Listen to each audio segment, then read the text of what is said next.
Saat ini saya akan bicara antara pejabat yang berketuhanan yang Maha Esa dan pejabat yang tidak bertuhan. Kalau kita ditanya, lebih baik mana antara orang yang bertuhan dengan orang yang tidak bertuhan?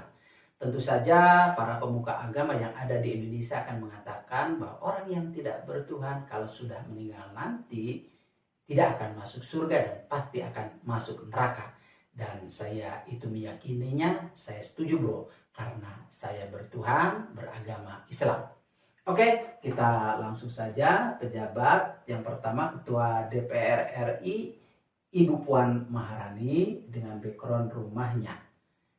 Beliau ini bertuhan, agamanya Islam, dan memiliki harta kekayaan berdasarkan data LHKPN sebesar 552,8 miliar. Selanjutnya Ahmad Sahroni, anggota DPR.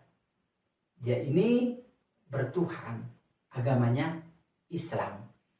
Memiliki harta kekayaan sebesar 357,9 miliar. Kemudian Eko Patrio. Nah, si Eko ini juga bertuhan, agamanya Islam. Memiliki harta kekayaan sebesar 131 miliar. Kemudian Uya Kuya, anggota DPR. Dia ini bertuhan, agamanya Islam, memiliki harta kekayaan sebesar 76,7 miliar.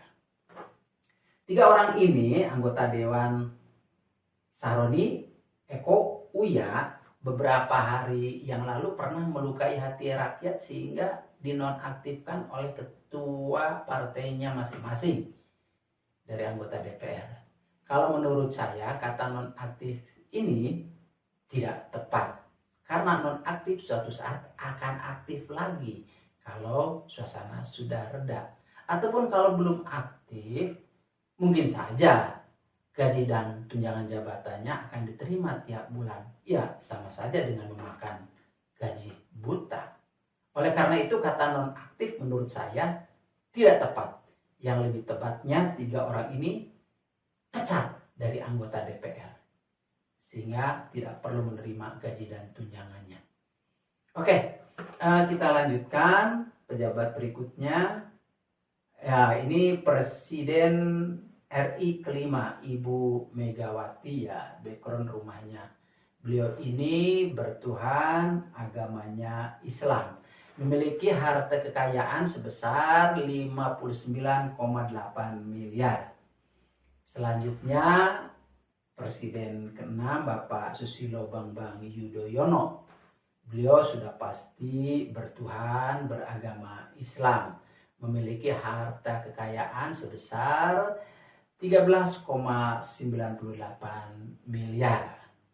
Selanjutnya Joko Widodo, Presiden ke-7, memiliki harta kekayaan sebesar 95,8 miliar. Dan ini terakhir Presiden yang ke-8 Republik Indonesia, Bapak Prabowo Subianto, memiliki harta kekayaan mencapai 2 triliun. Nah, para pejabat di Indonesia saya belum menemukan pejabat yang tidak bertuhan, semuanya bertuhan. Oleh karena itu saya akan mengambil contoh dari luar negeri saja. Seperti ini contohnya. Nah, beliau ini siapa? Beliau ini adalah Jose Mojica dari Uruguay. Beliau adalah Presiden ke-40 di Uruguay periode 2010 sampai 2015. Beliau ini bisa dibilang presiden termiskin di dunia. Kenapa? Lihat saja, rumahnya sangat menyedihkan. Ya, kenapa dia sampai dibilang miskin? Ya, kita lihat harta kekayaannya sebesar 4,9 miliar. Dia seorang presiden yang tidak mau bermewah-mewah. Dia tinggal di rumah yang sangat sederhana. Nah, kemudian beliau ini selama menjabat, selama 5 tahun, gajinya per bulan 210 juta. Dan dari 210 juta itu dia cuma mengambil 13 juta, sisanya diberikan kepada rakyatnya. Berarti dia cuma mengambil gajinya 10%, 90% untuk rakyatnya. Ini sungguh presiden yang sangat luar biasa dan tidak ada di dunia, apalagi di Indonesia. Nah, Anda tahu bro, apa agamanya? Dia ini tidak beragama, tidak bertuhan, alias ateis.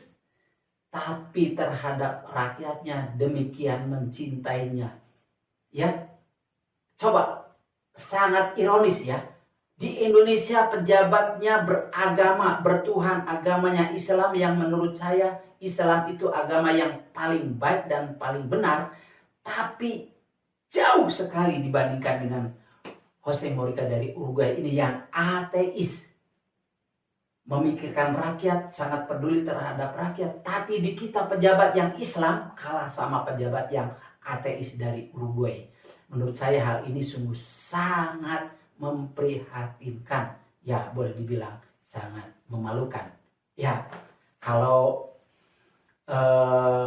Presiden Gus Dur pernah mengatakan bahwa orang yang paling ikhlas di Indonesia adalah Bapak Prabowo.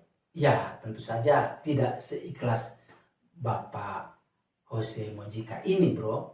Dan saya ya berharap sangat, karena perubahan nanti ke depan di Indonesia tergantung dari Bapak Prabowo. Jadi buktikan keikhlasannya itu, dan memang sekarang sudah ada kelihatan nampaknya. Cuma masih jauh kalau dibandingkan dengan Bapak Jose Mojica. Jadi saya sangat menaruh harapan kepada Bapak Prabowo untuk perubahan, untuk kesejahteraan rakyat Indonesia. Karena dari presiden-presiden sebelumnya saya sudah tidak sangat mengharapkan. Oke bro, Presiden Jose Mojica ini presiden termiskin di dunia. Ya lihat saja, kendaraannya cuma VW Kodok tahun 1978 warna biru muda. Sedangkan di kita, aduh, kendaraannya sangat mewah. Jadi jauh sekali. Pejabat di kita kaya raya, beliau ini miskin dan lebih miskin dari rakyatnya. Pejabat-pejabat di kita beragama Islam, dia ateis. Jadi agama Islam kalah sama ateis kalau demikian lihat faktanya, bro. Jadi yang salah ini siapa? Apakah ajaran agamanya atau orangnya? Ya tentu saja orangnya, bro. Untuk selanjutnya, kapan ya kita akan memiliki presiden seperti beliau ini? Ya beliau ini boleh dibilang pahlawan karena beliau mengorbankan dirinya untuk kepentingan orang banyak, kepentingan rakyatnya. Di sini ya baru presiden pertama ya, yaitu Bapak Insinyur Soekarno, beliau disebut pahlawan. Nah, pahlawan itu apa? Ya pahlawan itu mengorbankan dirinya untuk kepentingan orang banyak. Sedangkan yang mengorbankan orang banyak untuk kepentingan dirinya yaitu penjahat. Jadi kebanyakan para pejabat di kita karakternya sama dengan penjahat.